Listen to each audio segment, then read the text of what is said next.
ग्रामीण क्षेत्रों में किसानों को मिलने वाली बिजली पर्याप्त मात्रा में नहीं मिल पा रही है। शहरों में भी कई बार अघोषित कटौती कर दी जाती है। इसी को लेकर पूर्व ऊर्जा मंत्री प्रियव्रत सिंह ने सवाल खड़े किए। प्रियव्रत सिंह का कहना है, निश्चित तौर पर सिंगाजी में जो हमारा नया प्लांट बना था, जिसकी लाइफ 30 से 35 साल होती है, वो 1 साल में ही ठप हो गया। सारणी स्थित प्लांट में भी 30 से 40% उत्पादन की कमी आई है। आखिर ये नुकसान क्यों हो रहा है? इन्हीं मुद्दों पर प्रियव्रत सिंह से खास बातचीत की अनादि टीवी विशेष संवाददाता अंकुर अध्वर्यु ने।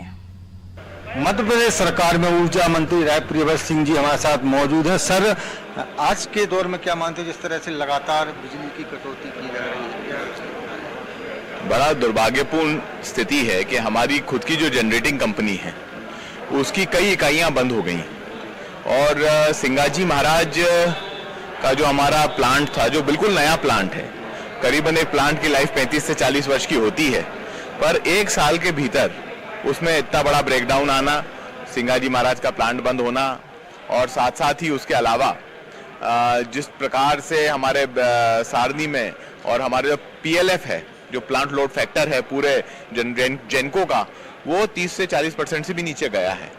ये इसके क्या कारण है, इसकी उच्च स्तरीय जांच होनी चाहिए, विद्युत एक्सपर्ट से जांच कराई जानी चाहिए, इंडिपेंडेंट एजेंसीज से जांच होनी चाहिए।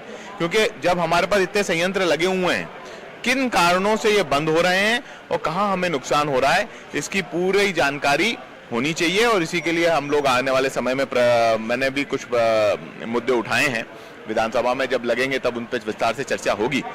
पर जिस प्रकार से हैंडलिंग है, मेंटेनेंस नहीं की जा रही है, मेंटेनेंस को वैसे ही निगलेक्ट किया जा रहा है और पूरा ध्यान विद्युत विभाग का सिर्फ, चाहे तीनों वितरण कंपनियां हों हमारी, सिर्फ लोगों को परेशान करने की नीयत से बड़े बड़े बिल पहुंचाए जा रहे हैं और वारंट इशू किए जा रहे हैं, दादागिरी की जा रही है। विद्युत वितरण कंपनियां अराजकता मध्य प्रदेश में फैला रही है।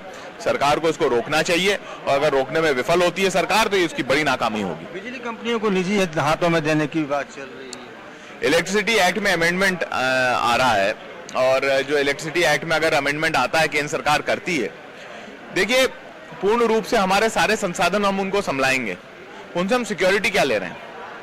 हमारे इतने बड़े नेटवर्क की क्या सिक्योरिटी है? ये बहुत बड़ा प्रश्न बनता है। साथ साथ ही जो हमारे विद्युत कर्मचारी हैं, उनके रोजगार की क्या सिक्योरिटी है? United forum of power engineers ने इस मामले को उठाया है, काफी उनने भी संघर्ष किया है। हमारे जो दूसरी संस्था है, हमारे जो MP फेडरेशन है, BD गौतम जी वगैरह जो चलाते हैं, उन लोगों ने भी ये मामला उठाया है और निश्चित रूप से कर्मचारियों का भविष्य अधर में है, इसके बारे में भी सरकार को संवेदनशीलता से विचार करना चाहिए। ये थे प्रियव्रत सिंह जी। इन्होंने बताया कि निश्चित तौर पर जिस तरह से बिजली कटौती की जा रही है, कई प्लांट शिथिल पड़ गए हैं, इसको लेकर गंभीरता से सरकार को विचार करना चाहिए। वहीं बिजली कंपनी को निजी हाथों में दिए जाने को लेकर उन्होंने कहा कि इससे निश्चित तौर पर जो कर्मचारी हैं उनके रोजगार का आखिर क्या होगा। कैमरामैन इरफान जैदी के साथ भोपाल से अनादि टीवी के लिए अंकुर अध्वर्यु।